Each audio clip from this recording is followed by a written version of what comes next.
just like, That's like one of my favorite clips ever. oh, what is it?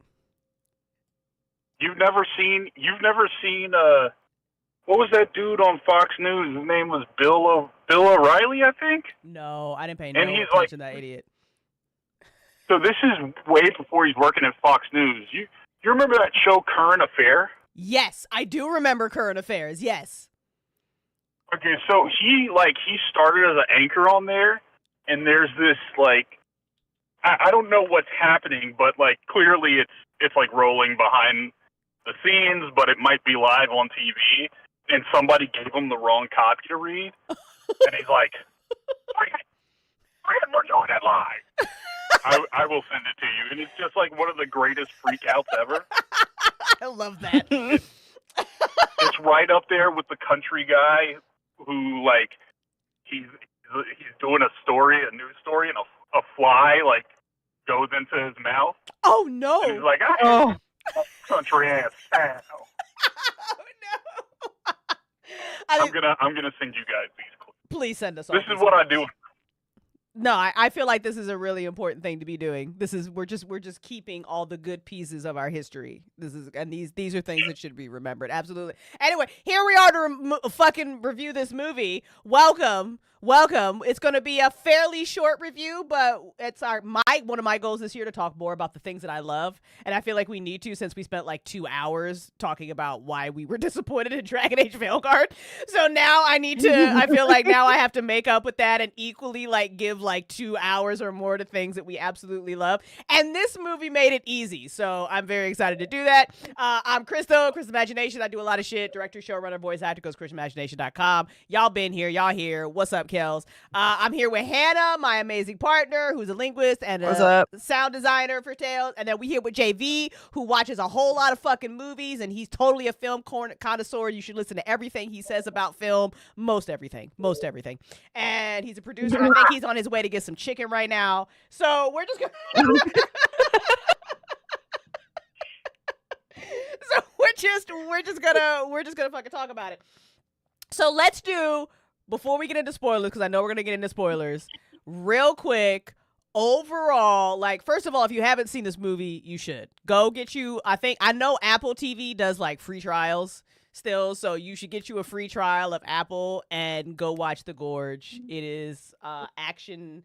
I would call it like a action adventure romance. I think they were trying to like sell this as like a horror movie. I'm like, it's not like at all. Like, I was looking at the posters, and the posters look so spooky, and I'm like, this is like a golden retriever and a black cat fall in love and fucking fight monsters. It's adorable. Right? It's literally what this Pretty movie. much. Yeah, it's done by Scott Derrickson, who I have just now realized has now made like 2 of my favorite movies, this one and Doctor Strange. So Scott's just killing it. Starring Miles Teller, who, I'll get into it, I wasn't sure could do this role, but like killed it. And I love Anya Taylor-Joy. I think she's fucking great. I just fucking love her.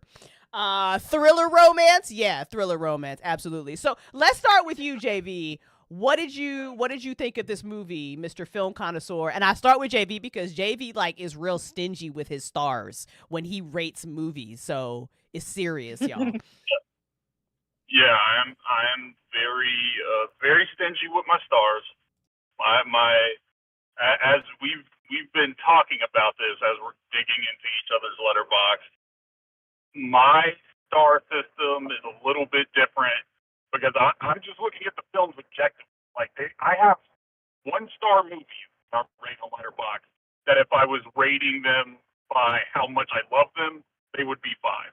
But I'm trying to look at it like kind of a junior critic. So I like this movie. I like this movie. I thought it's a sneaky way to make a romance. And get people into a romance, which is just, it kind of feels like something that we don't do anymore. There's nobody making like The Notebook anymore. That doesn't exist. It's kind of rom-coms, erotic thrillers, and romance aren't a thing that exists anymore, even though they're great genres. And I think they kind of like split the difference on this, and we're like, hey, how do we get people to watch really what's like a straight up romance, two people falling in love, and do it by making an action adventure movie. I think they're going for horror, but it's much more. I think it's much more action adventure-y than scary. And it works. It works. It has two bona fide movie stars in it. Like Miles Teller is a movie star. What's my girl's name? Anya Taylor-Joy is a movie star. So yeah, that's how I overall feel about it. I enjoyed it. I thought they had great chemistry. I thought it was really fun, and why not put this movie in theaters? I don't understand. You have two movie stars. It's a romance with a with a high concept. I just put it in theaters. Right. Like let cowards. Let people decide they don't want to see it. And if people absolutely don't want to see it, then okay, cool. But I do think there still is an audience for this type of movie bigger than what people may think. 100%. This is like the perfect date night movie, Like it is like Valentine's Day movie theater date. It'd be perfect. Absolutely. Hannah, what did you think of this? What did you think of The Gorge? Hilariously, like, first viewing, I liked it a lot. Second viewing, I liked it a lot more. Because hilariously, I have this weird thing now where, for not all, but for some movies, I am too distracted by wondering if they're gonna even live at the end. Like, so by the time we're watching it a second time, I'm a lot more relieved. Like, oh, cool, they live. Now I can like really enjoy the story and pick out all the things that I miss. So, and especially nowadays, so I'm very into like happy endings and not like sad endings. That I definitely put this in my category of comfort movies because it's so adorable. Because I love that you have these two. For one, my first question is, what horrendous shit have these two gone through to be so hardened to go through all that shit and be perfectly fine? Right. Good question. I just love that these two characters are fucking nuts and hardened and kind of edgy, but are also complete dorks as well. It's really. They just want to love and be loved. They do. It's so great. So this has become like one of my new favorite comfort movies to absolutely watch. Like, you go into this thinking that it's going to be like a little bit scary and there's going to be monsters coming out of this gorge, and then it's literally like that TikTok where it's like do, and then it's da-da-da-da-da-da-da-da. Like, that's this movie. Like, that is literally this movie. Like, it's goofy at times. It's fucking cute. I didn't know, like, when I was looking at the movie posters and like the trailers, if I was gonna buy Miles as like in like this action hero type role, just because he's just so fucking adorable. Like, he's just got a cute face. Like, some actors just have that face you just want to fucking punch. Like, you just want to like pinch his cheeks. Like, he's just so fucking cute. Mm-hmm. But he did a great job. Like, I bought it. He managed to balance out that kind of like ex-Marine but also adorable look, I guess. I don't know how he did it, but he did it really well. Yeah, I thought he was. I mean, I think every movie this guy is in, and I'm not sure. Like, I know there's. We were talking sports. We'd say there's some off the field issues. Like, he can be a little prickly. Mm-hmm. I from what I hear, I don't know that to be 100% true, but I've heard he could be a little surly. Which I get he seems like a pretty private person and doesn't really like people in that part of his life. Okay. But I think he's one of those guys. Kind of like, yeah, keep giving this guy stuff to do. Yeah. Like he's proving to be really charming and really fun, and yeah, I think he's just a great young actor. I think he pleasantly surprised me because there are a couple of scenes where he's got to kind of portray being like this ex-Marine sniper or current Marine sniper that, is going through PTSD. And Pixel and I talk a lot about like how much we love actors who can act with their face. And there were a couple of moments where he's got to do that, and he sold it. Like, I thought he did a great job. Like, I didn't think I was going to be able to take him seriously when he was serious, and I was able to. So it was just like a wonderful, pleasant surprise. So I thought that was really fun. And Anna Taylor-Joy, listen, I went to look up like all the movies that she's done, and I forgot that she's in so many movies that like The Queen's Gambit is so fucking good.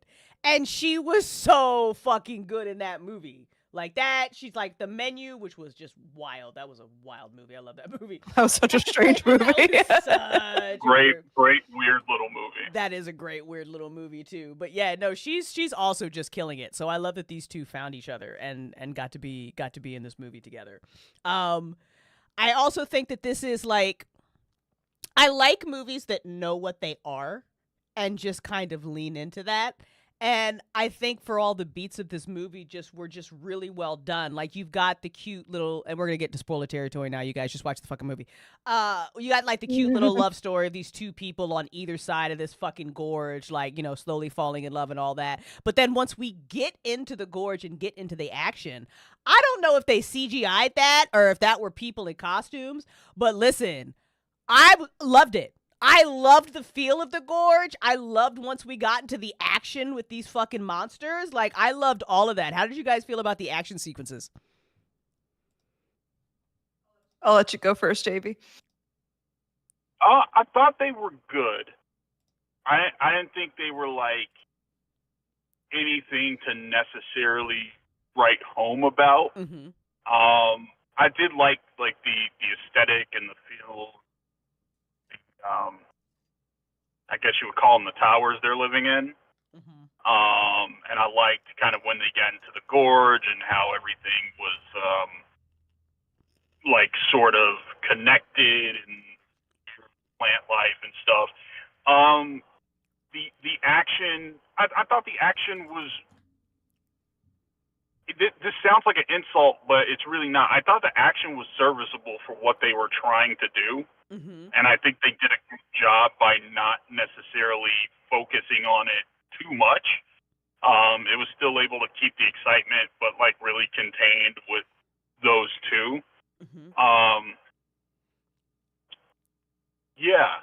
I thought the action was pretty serviceable, and I thought the set designs were really cool, and how much of that they did with CGI. I'm sure there's a lot, but I think they just did a good job of like creating this living world, and they did a good job of responding to kind of the horror of all this weird forest thing they're in. Zombies, man. Forest zombies. Babe, what do you think about the action? I think kind of like what JB was saying, I like how it wasn't too much action, because I feel like if there were too much, it would have taken away from maybe the general aesthetic of the film. Mm-hmm. But I think what they did was also well done for what they were doing, because you have like, ex-Marine and then like assassin who are already pretty hardened. And I like how the style and how they fight, it's very like, here's my job, and I'm just trying to do my job while I'm around a bunch of other fuck shit that I don't really know what to do about. So I'm just going to have tunnel vision and try and get through this myself. So I feel like they had a nice formula with them. And the environment of the gorge, I really like the environment. It's because it's different. It wasn't what I was expecting for them to show of the gorge.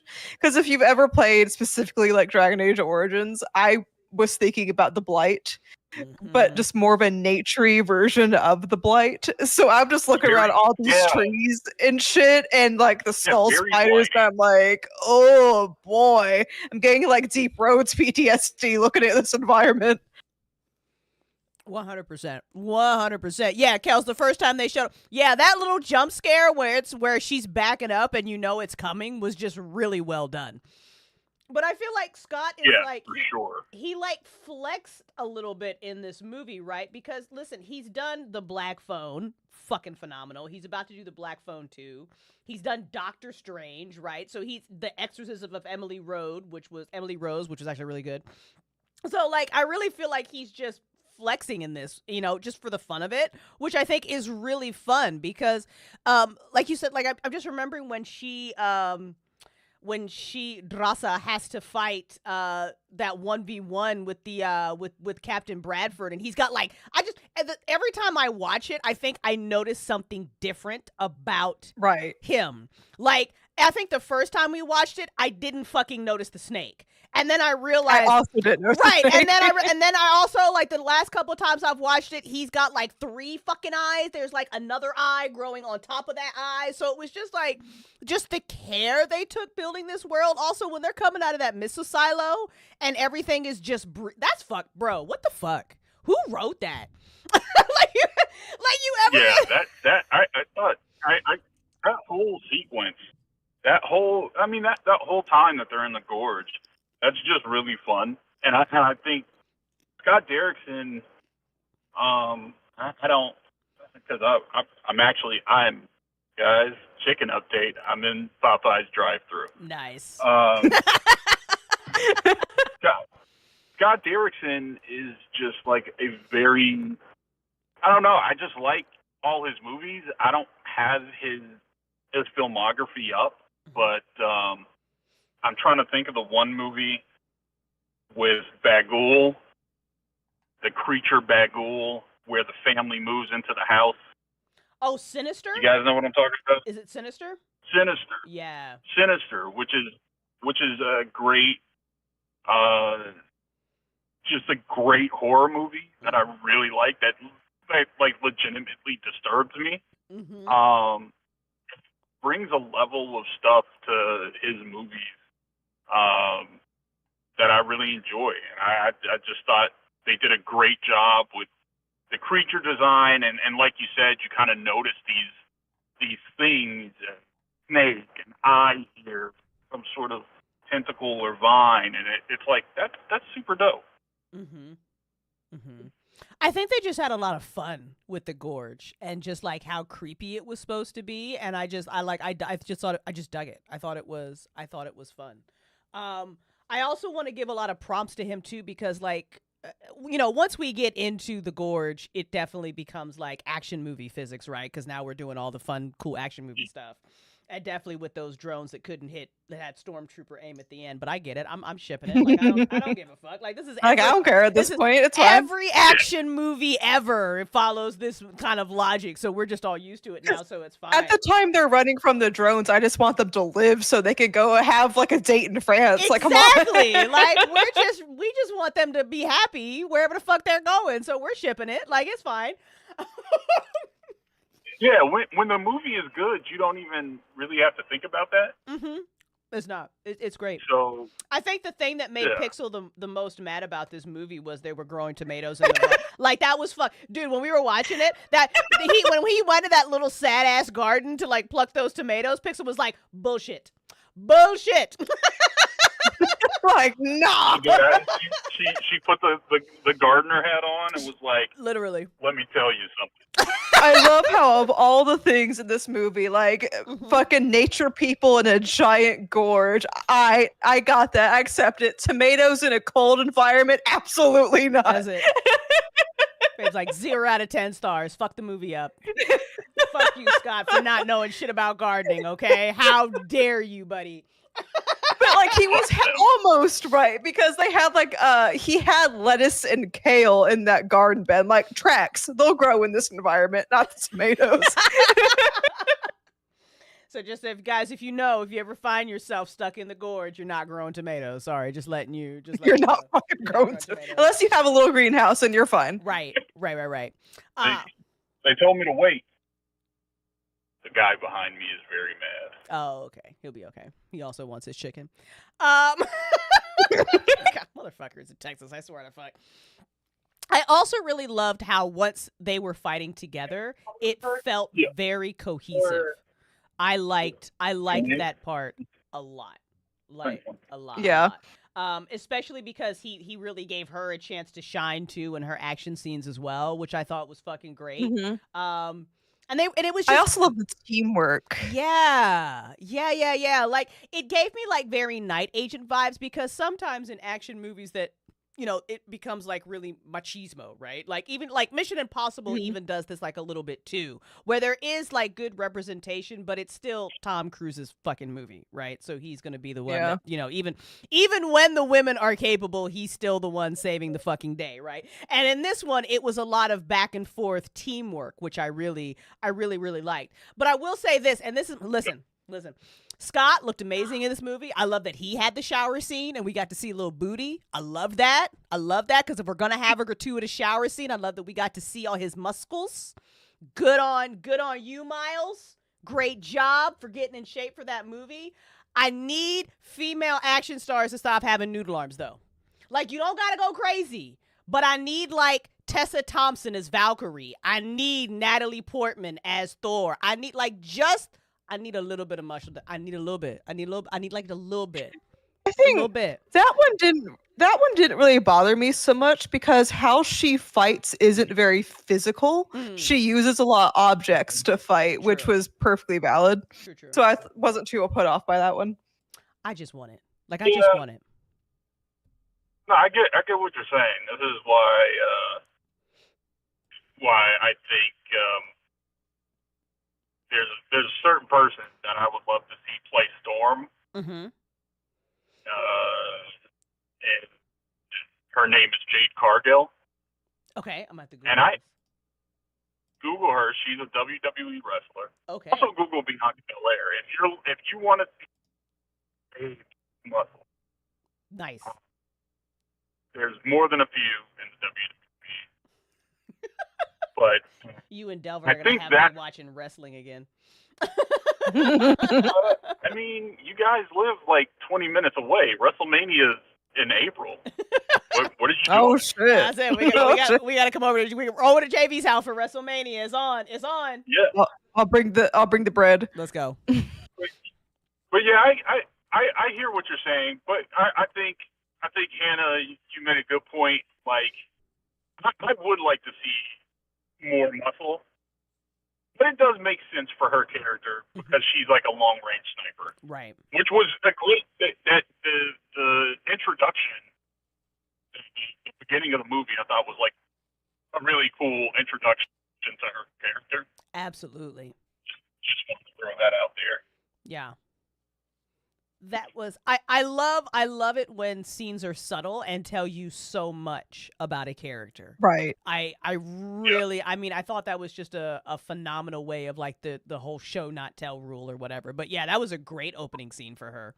Her being that far away and then just knocking that guy from a cave and the fucking side of a mountain that she just dug a hole into. Like, that was awesome. Yeah, that was pretty fucking dope. Yeah.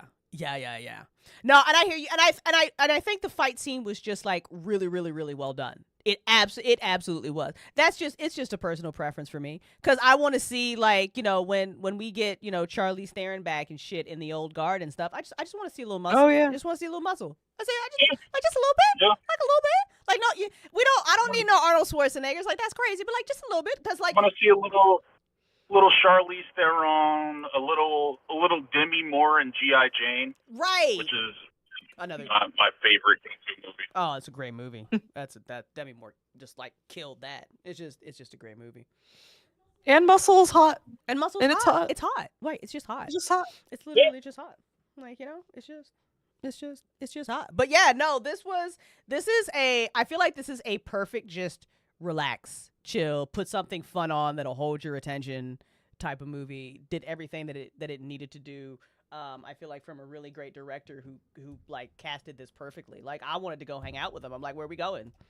Like at the end of this, like you know, you wanted to go like we gonna make more. Like this was fun as shit. Yeah, just really charming. Like they're really charming together. I thought they had really good chemistry together. And again, I'll keep saying it. Is big of nerds as we all are, and like I tell myself this every time something like if you check out Listen Up Nerds, you can hear us talk about Captain America. Every time that something like Captain America comes out that I don't necessarily love, I have to pinch myself and tell me like I'm getting everything I wanted from my childhood, so this is fine. Right. And that's super exciting, but it would be great to have these types of movies in theaters. There's like, that kind of more adult romance, or like I said, the adult romance, erotic thriller, mystery, just straight up rom-com, or just straight up comedy. Right. Like, I can't remember the last time we had a straight up comedy or a sex comedy. No Hard Feelings was, I think, the last kind of sex comedy I saw in theaters, which I really liked. But that's so few and far between. Like, we're not making Superbad or Anchorman, we're not making those movies. Like, those movies just, I guess, don't exist. Well, let me ask you, JB, like, why do you think we're not getting those anymore? Because I know that, you know, we just had Baby Girl that came out, which is kind of labeled itself as an American erotic thriller. And I think a lot of that, the reason that was in movies is because it's Nicole fucking Kidman, and Nicole fucking Kidman can do whatever the fuck she wants. So if Nicole Kidman says put my movie in a fucking theater, they're gonna put her movie in a fucking movie. Good movie too. Yeah. So really good movie. Yeah. Hot Harris Dickinson, hot Nicole. It's right. People were seated for Nicole Kidman, but like you said, like I mean, and I'm also thinking about like Prey and like this one. I mean, those were two great movies, very different, but like this, just like you said, this would have been great. And like even if you just did a short theater run, like this was like, I don't imagine anybody coming out of this. I mean, well, there's always a hater, but I feel like the majority of audiences like would enjoy a movie like this. So why do you think they're not pulling the trigger on this? I think it has a lot to do with comic book movies, and I'm not trying to like assign blame to those of us, because I'm guilty of this. You know, you guys are guilty of it. We're all guilty of it. I love to see these things, but I think that Hollywood has sort of taken a lesson that like the only thing that can be out is IP. And that like we're not making new IP, right? We're not creating new Jurassic Parks or new X-Men. You know, and you do get something. You do get something every now and again, but for the most part, I think they just play it so safe because they know what kind of works and what doesn't. I think to their detriment, though. Why can't I think of the movie? The movie you were just talking about with Charlize Theron, the second one's coming out. Old Guard. That used to be a movie that would go in theaters. Right. Like that would be a movie in 2005 that would be in a theater. And you know, I think probably post 2015, like can only exist in a place like Netflix. I don't understand why, but I think we're kind of. I think it's like the snake eating its tail. Like comic book movies have come. We continue to watch the comic book movies.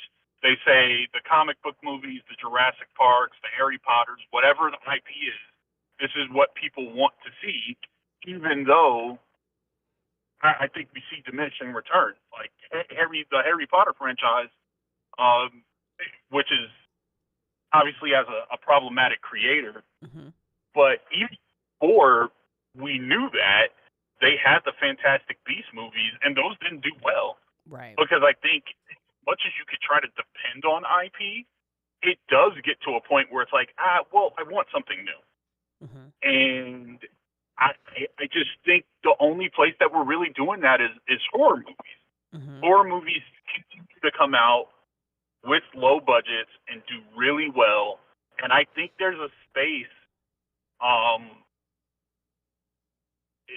kind of stealing this from Cord Jefferson last year in his Academy Award speech. But there's a space for like a $20 million movie to exist. Right. Absolutely.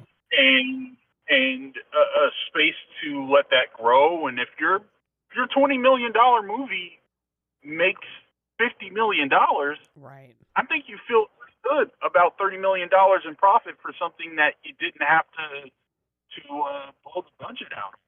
Exactly. So, exactly. yeah, I think that's why. I think that there is the want for that. But and we'd have to have a longer discussion. But I also do.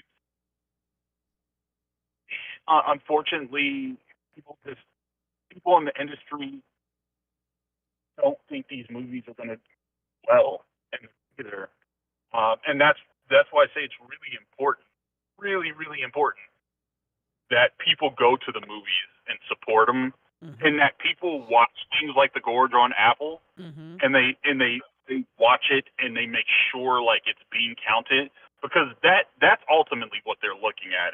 If we're going to these movies, then I think they're going to make more of them. Right. But yeah, there's some other things that like I think we should have maybe a longer discussion on Listen Up Nerds, and that I find really super concerning. Mm-hmm. This is like Hannah said, this is a straight up kind of Valentine's Day movie. They released it in February. It's a romance between two beautiful people mm-hmm. that has a hot concept, and this should be in theaters. Right. It just should be in theaters. And I think we absolutely do need to talk about this on Listen Up Nerds, because I when I think about the old guard as well, and now these are like Apple TV, Netflix exclusives. And I think a part of what you're saying is correct, JV, as people like movie studios are just a bunch of fucking cowards. And if it's not going to make $1 billion, they don't want to do it. But I also think this is also like, well, streaming's it now. So if we make all this awesome exclusive content, we'll get the subscribers. Right. So I think that's a part of it as well. Right. Netflix doesn't release it in theaters, even though like if you put the Old Guard 2 in theaters, you can like I don't like it just did somebody actually do like is your monthly subscribers really going to be more than what you could do with Old Guard 2 at the box office? Like really? Because I think we're in the era where people watch what they want to watch and then cancel that motherfucker. Like, so maybe you get like a surge of subscriptions when it comes out, but how many of those people actually stay? Because now there's 85,000 streaming services, bro. And in this economy, I can't afford to be subscribed to 85 different things. I'm just picking who's got my shit. Yeah, I think you're right. And I think there's two things about that. One, I think obviously, for Netflix, it's a little bit different, because I think if people have to choose between other things and Netflix, they will continue to choose Netflix, mm-hmm. because they just have a really robust library, and it's kind of like Coke or Pepsi, right? You're just so familiar with the branding. Right. But the Old Guard has a built-in audience. In a pretty big built-in audience that, like, okay, you have like a movie star, an Oscar award-winning movie star in this movie. Mm-hmm. That's genre. That's action. Right. Why not release it in theaters at least for a couple of weeks? And I know the business behind that. I don't understand, and I'm sure it costs a lot of money to get your movie in the theaters, but you would think they have millions of people that have watched The Old Guard. Right. It was number one for, seemingly a few weeks at least. Yeah, it was up. On Netflix. That was wild. Or watching. Why not? Right. I mean, why not in take that risk? But I do think there's just like Hollywood has become really, really risk averse. Like even with something like Barbie, where you have this IP and you make this movie that makes $1 billion, and like Barbie is a fish out of water comedy, right? Something that we don't get a lot of, right? Right. It makes $1 billion. There's nobody. It doesn't seem like there's anybody rushing to be like, let's make another one of these. Right. And I get it's made by very talented people. Mm-hmm. But I mean, my big question would be kind of the same thing that I talk about with movies for black audiences. Well, black folks will go see those movies, and white folks will go see those movies. Women saw Barbie, but also so did men. Like it crossed over so many things. So why not make this? And it just seems like, we're gonna back off. Or with an Oppenheimer, makes $1 billion. It's a very adult movie that most people saw, really enjoyed. Yeah, but we can't make that. I don't understand. Like, why aren't there 1 million more Oppenheimers coming? Right. I doesn't really. That part of it doesn't make sense to me. But I just think these companies are so risk averse, and I think you just have to sort of push them as much as you can. Right. But look, we live in a world where Amazon owns James Bond now, and maybe that's where we are. It's like, okay, Amazon. So now we're going to get like the Q prequel and the Bond Academy reality show, and maybe that's that companies are like, okay, well, we're going to buy this IP and then we're just going to it for all it's worth. I don't know. I mean, I feel like James Bond is one you can't really fuck up, but then again, I didn't think you could fuck up Halloween, and that's also wasn't true, babe. What do you think? Why, so you just never know. Like, why do you think these movies aren't being shown in like movie theaters? I mean, I'm just gonna piggyback off of what JV was saying because I think that's entirely true. I think it's just afraid of risk. Because we keep seeing it in most films that are being released in theaters, is there's typically a very similar formula that gets used, and they don't want to derive themselves away from it too far. And you see that a lot in video games and shows in general now. They either have to do the same tropes or some kind of regular formula, but maybe have 1 ounce of uniqueness to just keep it at least a little bit different. But sorry, Tara, I forgot to turn the bot on so that command would work. No, it's 100%. And you know what? It's wild too, is like, I feel like this is the stupidest business model in the history of business models. Again, but we're not behind the scenes running the numbers, but I think just everything just got really dumb. Because again, and I think they need to be leaning more on star power, right? Because I didn't even know that Scott Derrickson was the director of this movie. I found that out literally just now. And I'm like, well, no fucking wonder I loved it so much, because he's made like 85 other thousand movies that I also really fucking love. Like Doctor Strange, not the best Marvel movie, but my fucking favorite. Like my personal fucking favorite Marvel movie. The Black Phone. A really fun Marvel movie. Oh, yeah, so good. Like, so good. The Black Phone, fucking out of this world. So good. Sinister was so good. I mean, and the Black Phone also had an incredible writer. So shout out to Robert. I forgot his last name, but there was an incredible writer for the Black Phone as well. So that was like just beautiful cohesion on that. But I mean, you've got these stars in these movies. Let them be the one to put butts in seats. Like, people do that. Like, there are plenty of people, like, they put a movie out, I'm seated. I'm going. I'm gonna figure it out. Like, you know, even in this economy, you're gonna go and figure it out. Like I mean, I forgot that because I don't do names. It's just not me. But if you'd have been like, yeah, and she was in fucking like the Queen's Gambit, I'd have been like, oh shit, her, say less. I'm seated. You know, Scott directed. Right. She's in it. I'm seated. You know, same thing for Olgar. Who doesn't go see movies for Charlize Theron? Stop. Come on. Like, I mean, that's the thing is like, I think one of the things that I've heard and read be a constant theme in movie going is, do we make movie stars anymore? And I think this is part of why we do a bad job of making movie stars, because we're not necessarily leaning into the people that we have. I think there's going to be some momentum coming with certain people. Like certainly this is Florence Pugh is in her biggest role ever in a couple of months. Can't wait for that. Can't wait for and the Thunderbolts, and she's, you know, she's essentially the lead of this movie.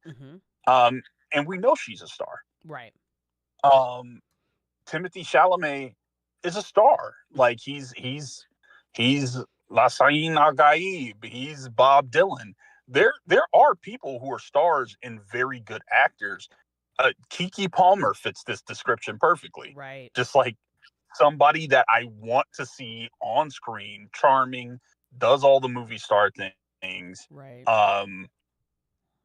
So I think it's a matter of like, yeah, advertise that these people are in the movie and then really go to work, like making them stars. Because ultimately is like we need the Tom Cruises, we need the Julia Roberts, we need the Will Smiths. Right.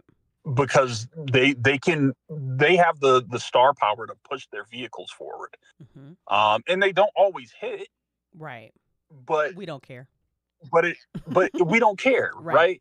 We want, part of like loving a star is watching them try something new. And so I think that's another thing that Hollywood can do. But again, we talked about this in our chat about Batman. And I bring up Batman for a very specific reason. It's kind of like, well, Christian Bale's not the star. Right. Robert Pattinson's not the star. Right. Batman's the star. Right. Right. And I think when we start leaning into IP again, then the stars are Spider-Man. Right. Not necessarily Tom Holland, but Spider-Man as a character, or Batman as a character, or Superman as a character. It'd be nice to get away from that and get some movies that let us see some really, really great actors beyond just putting on the mask or running from a dinosaur or whatever it is. Like, again, I'm not dissing these movies. Right. I love these movies, but we got to get past the idea that IP is the only thing before it is the only thing. 100% agree. And I think, you know, when you were talking and I was thinking about how well I thought Wicked did marketing and how well I think they sucked in everybody who was not a theater nerd that was going to see this movie just because they'd seen it because they were theater nerds, right? Like the fucking press tour that Cynthia and Ariana Grande did to fucking promote this movie should be studied. Like it was just, they were on everything. Like, and they're just so fucking cute and charming together. Like, forget, you know, we know all of Ariana Grande's fan were going to go see this movie because that's great, you know, like star power, but they leveraged that. Like everybody who was a fan of Cynthia was going, like they were all seated for this movie, even if they didn't necessarily know if they were going to like a musical or not, right? So I feel like do that, especially when you put somebody, I mean, you know, maybe if you, I'm looking at Miles's IMDb and it's not quite as impressive as hers, but still, like, he was in Top Gun Maverick. Like, he can do the action shit. And the Queen's Gambit was like a sleeper that everybody fucking loved. So, like, why was this like a low-key type of movie that like a friend of mine sent me like a TikTok about it, and then I was like, oh yeah, I think I saw a trailer for that. Let me go watch it. Like, Scott Derrickson is your fucking director, bro. Like what? Why Yeah. didn't we know? Why didn't everybody know more? And this movie is so good. Like, why didn't we know? Like, what? That's crazy. I had no idea this film even existed until you told me about it. Right. Like, if you're Apple and you're a streaming service and the whole name of the game now is shit, I need people to fucking sign up for Apple so I can start making more shit. I actually think Apple's doing real well because Apple seems to be doing like Paramount Plus. They just do whatever the fuck they want, which I love. I love that. But like, even so, like, advertise this fucking movie, you guys. Like, tell me that my girl from fucking The Queen's Gambit is now has a sniper rifle and is beating shit up. I'm seated. I'm going. Yeah, Say less. Yeah, like to y'all's point, I had seen this trailer probably about 3 or 4 months ago and kind of forgot about it. Right. And I went to go watch Severance and I was like, oh, there's just a movie here I can watch. It's that movie I saw the trailer for. Right. Okay. Right. You know, like it completely sort of escaped my thoughts because unlike Wicked, there's no like press tour for this. There was no real advertising for it. No. And it just very, very, very strange. The things what companies take and what they don't take. And I suppose that Apple has a different goal or a different objective than say Warner Brothers or Disney. Right. But you'd think you'd at least advertise it. Right. It's almost like go ahead, JB. Yeah. Because it's almost like they slid this movie in as like, oh, let's have another Apple original because we need to. But now, because I've watched this and this movie is so good for what it is, I'm like, you have a sleeper hit on your hands. So if you had actually gone through just a little bit more of the paces than you went through, I feel like you could have made more. Or like, you know, I feel like this movie, like you were saying, there is an audience for this movie. Like and it's a good fucking movie. So like, like what's up? Yeah, I think like missed opportunities and I'm sure it's gonna have. I mean, it seems like it's doing really well on Apple. It seems like it's gonna have a good shelf life there, but it is disappointing that these movies continue to come out on streaming, and it's the gift and the curse. The gift of streaming is you have so much that you can watch. And it's probably, even though it's getting more expensive, in a lot of ways, it's probably much, much more equitable for people to be able to watch these things, and much easier and affordable to watch these things than, hey, we have to go to the movies. Absolutely. But there is an experience in the movies where you just can't replicate that at home. It's something like this, which is this kind of weird, smallish, medium-sized movie, but has a grand enough scale where I'm like, yeah, I'd like to see that in a movie theater on an 80-foot screen.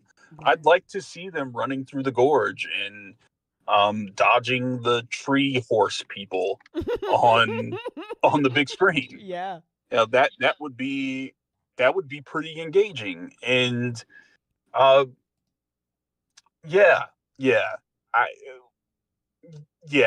so much I want to say and to talk about in general with the movie industry, because it's one of my first loves, and I fear that we're going the way that music is going. Or that music did, where something like Napster comes out and it revolutionizes everything, but nobody knows how to capitalize on it. And so that that lack of being able to capitalize on it and lack of being able to understand what it can do sort of erodes the industry. Right. And I think we're there with movies. Like last year was great. Mm-hmm. Barbie and Oppenheimer summer, Yeah. fucking amazing that you have these two movies Right. in this place. The fact that it doesn't seem to be able to be replicated, that's concerning. You know what though? I don't even think it's that it can't be replicated. I think too scared to try is where we're at with this. That's really where I think we're at with it. Because I think there's a lot of movies that I've seen on streaming as well that I was just like, why? And it's literally like you said too. Like, sure, I love that streaming is there because sometimes I just want to sit on my couch with no pants on and watch some TV. Like that's fine. I want to have my own popcorn, whatever. But I also am somebody like you, JV, who absolutely loves going to the movies. So at least give us the choice. Like everything doesn't have to be a 5-month Mission Impossible run, right? Do a short little like whatever. See how it does. Are you doing really good? Run it another week or just fuck it. Call it. Put it on streaming.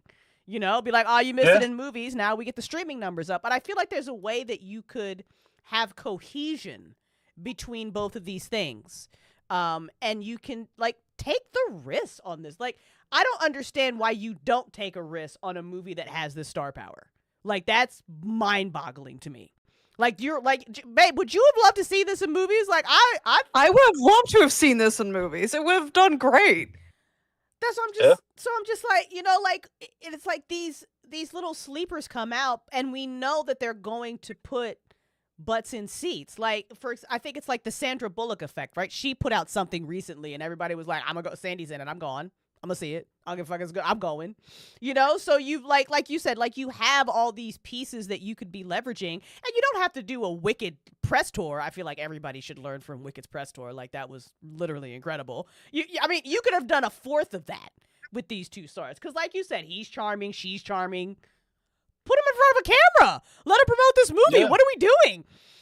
Put him on, Hot Wings. Put him on Jimmy Fallon. Like, I know people don't watch late night on TV anymore, but they do watch it on YouTube. They sure do. Put him on late night. Put him on Jimmy Kimmel. Put him on Colbert. But just get them in front of people talking about this movie. Right. Get Derrickson, in front of people talking about this movie more.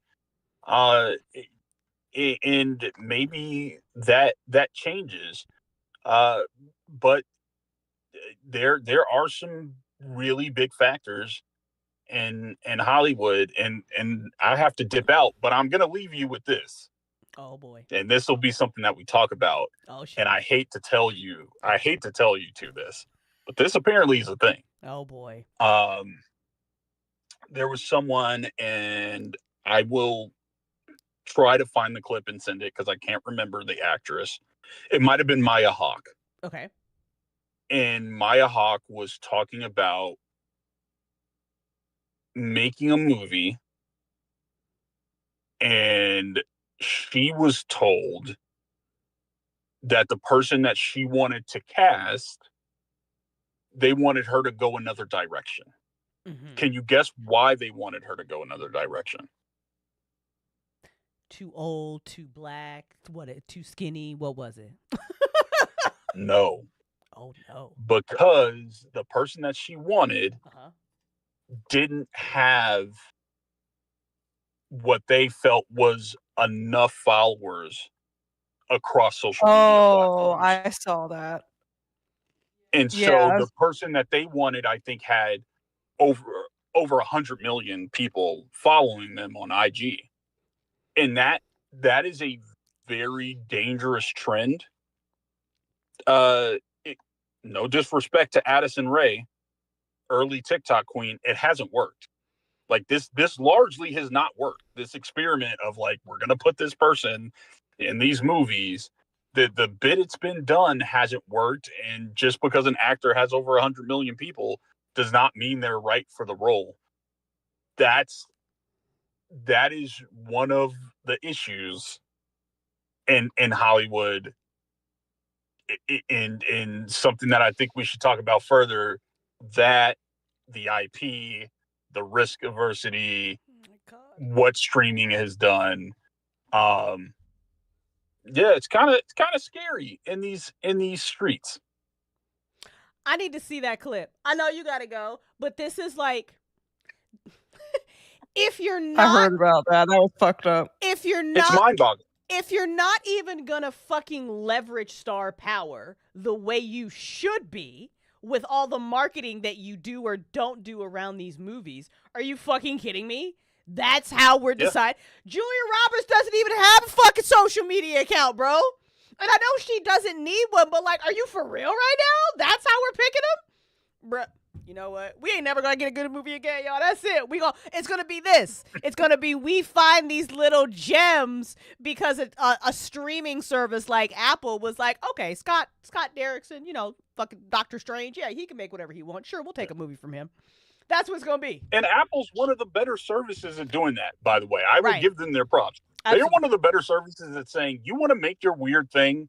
Come over here and let's make your weird thing. Right. Them and Like- Paramount are like the two little outliners that I try to like, the exceptions to the rule. They literally are. And I don't know it's because Apple makes so much fucking money doing whatever else it does that it's just like, I can just fuck around with this.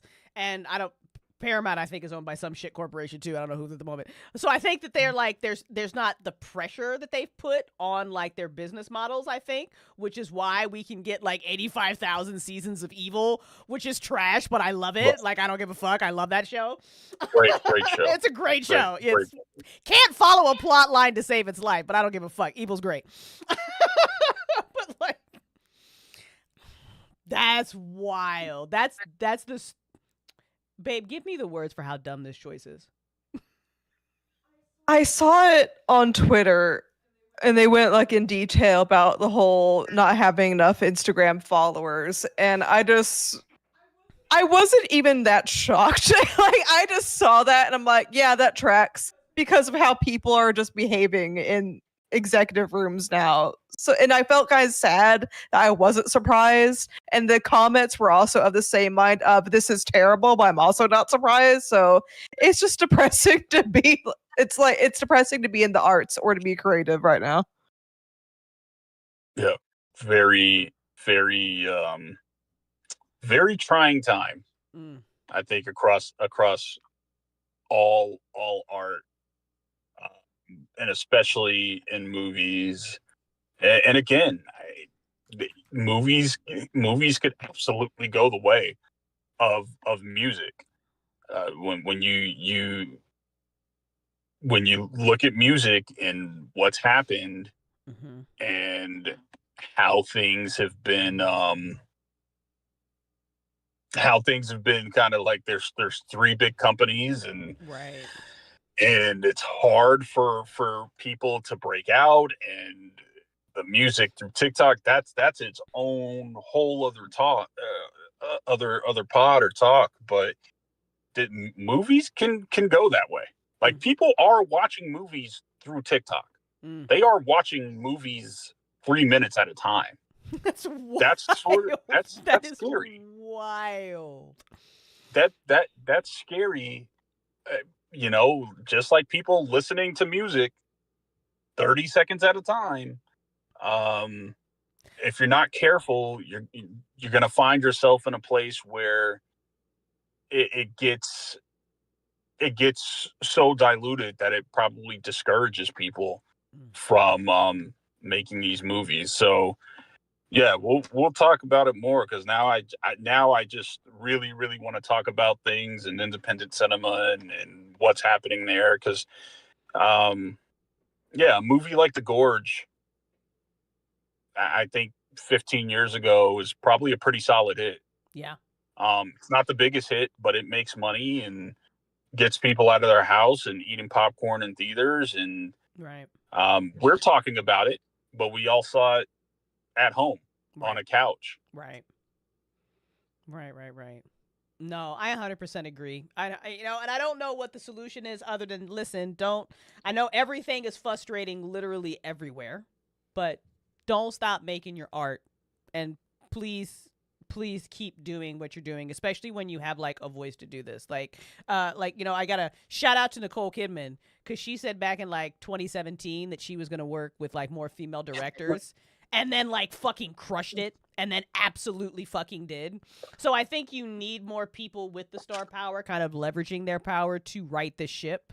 So I hope that they're, even while fucking stupid ass executives are making dumbass decisions, I hope that there is also people who are like, I don't know about that. I don't know. Right. I don't know about that. I hope this is the time where like more artists go to work and more of these people who have the power and understand the industry and have the connections just do things. I mean, listen, if it's just A24 and another little indie studio teaming up, giving us fucking everything everywhere all at once and Talk to Me and fucking Love Lies Bleeding and all these other fucking hits, we will be okay. We will be okay, even though Netflix is like, let's make movies people don't have to watch. What? What? Yeah. That No. That was the wildest thing. Yeah, we don't talk about that I'm shit. like, oh, you mean an audio drama? You want to make an audio drama? That's what you want to. But let's wrap it up, y'all. We loved On the Gorge. Everybody, give me your final review. Give me your rating. Convince people watching this whenever they find it over on Twitter or YouTube why they should watch The Gorge. Start with you, babe.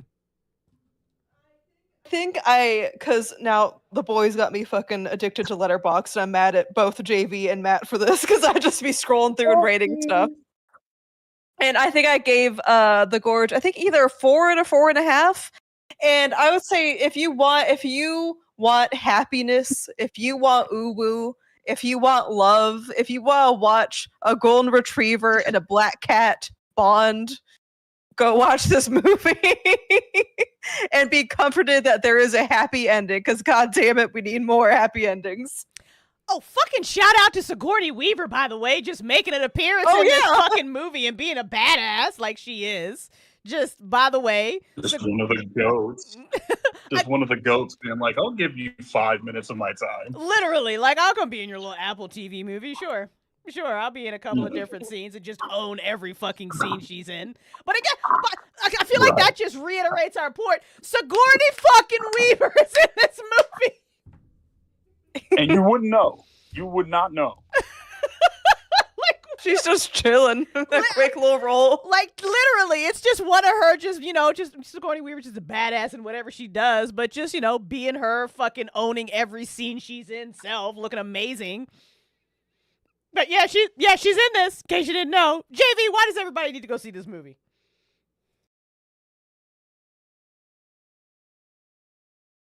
We lose him? Is he finally gone? He gone. He gone.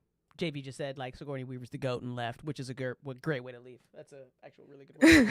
Because Sigourney Weaver's the fucking goat. But yeah, listen, like Pixel said, go watch the fucking Gorge, you guys. Go get you an Apple TV subscription. Watch this movie. It is, if you like action, super fun. Well done action scenes. Well done. Very uwu, really cute. Good date night movie. And good movie to just put on to just be happy.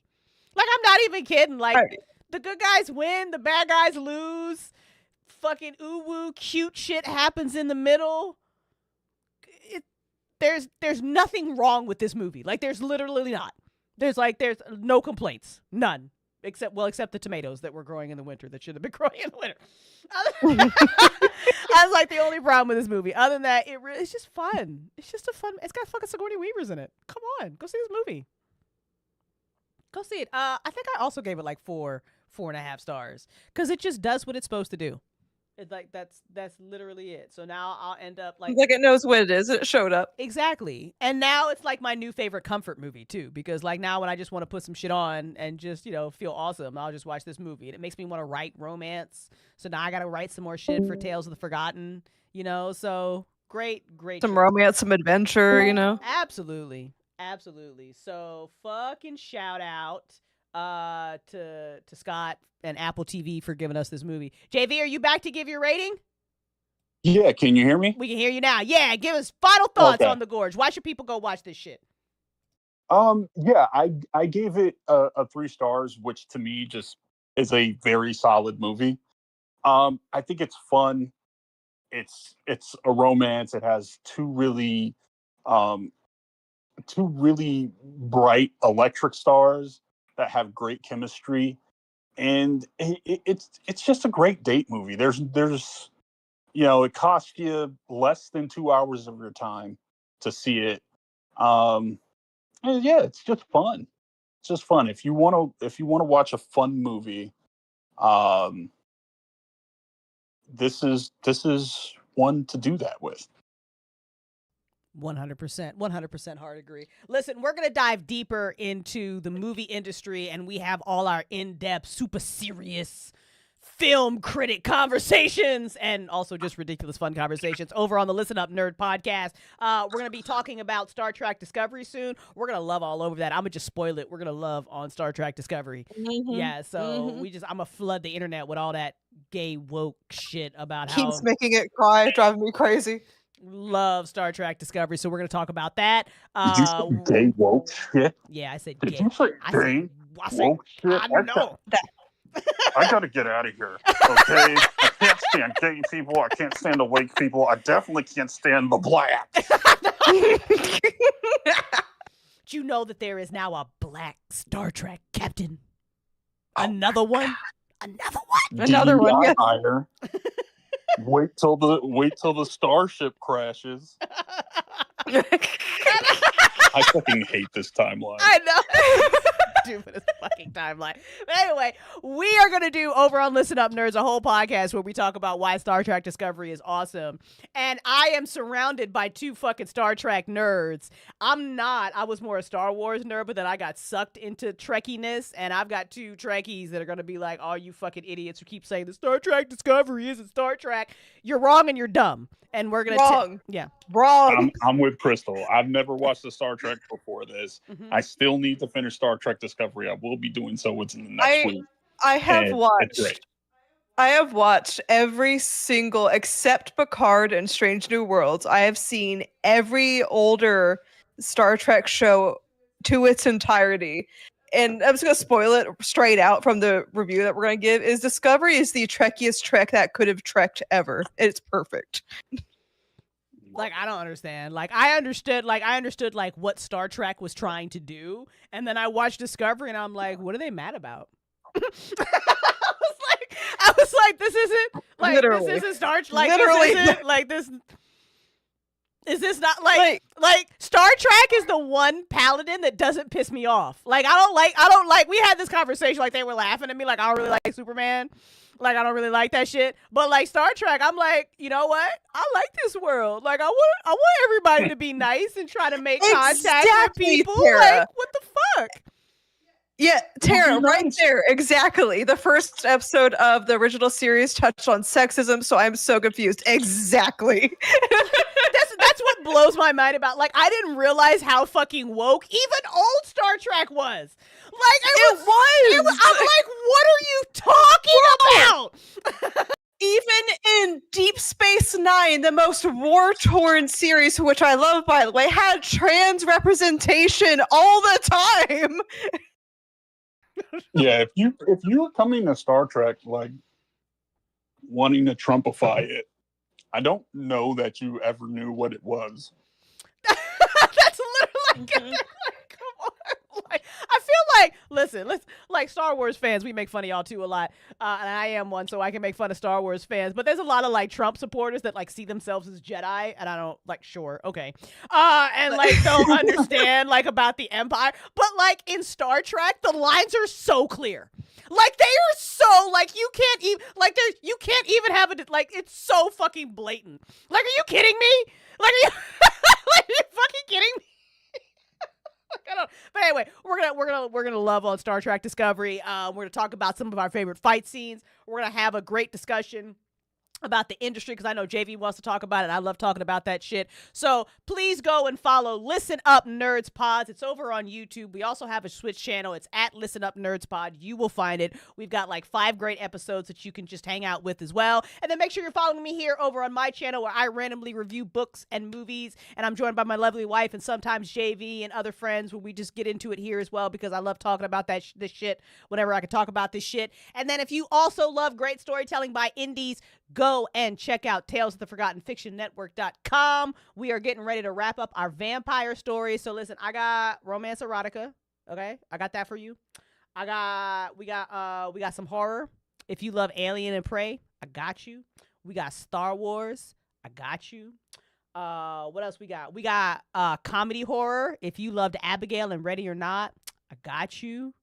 I feel like I'm forgetting. Oh, if you want some wholesome, just fucking like Christmas content, Christmas feeling, family shit, we got you. Okay, so fucking take your ass over to Tales of the Forgotten. I know the bot's still not on Terra, and fucking JV's in some shows. Hannah sound designs the shows.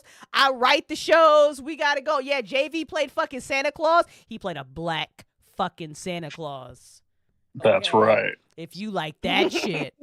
I think it's kind of hilarious that I get more fucking like angry turfs about that little one like 2-minute scene. I don't even think it was a minute. I think it was 2 minutes. I think it was like 1 minute scene with Colin and Naya talking about their daughter, their child. I get more hate about that than I do about the Black Saint Nicholas. I think they don't know you're black, JB. So I think that might be. I think I really got to promote how there's a black Santa Claus in the episode. So I really get hate mail about that too. Because if you're going to be pissed at Fairy Tale, just be pissed about all of it. Like there's unicorns and shit. Like, come on. There's music. We fucking sing. There is music. It's a fucking musical number in Fairy Tale. Come at me, bro. I don't care. You see the crazy in my eye? All right, y'all. All right, y'all. We love you. I'll probably be back streaming a little bit. I got to get some food. Follow us on all the things. Go watch The Gorge. Tell us in our socials how much you love it, and we'll talk to you next time.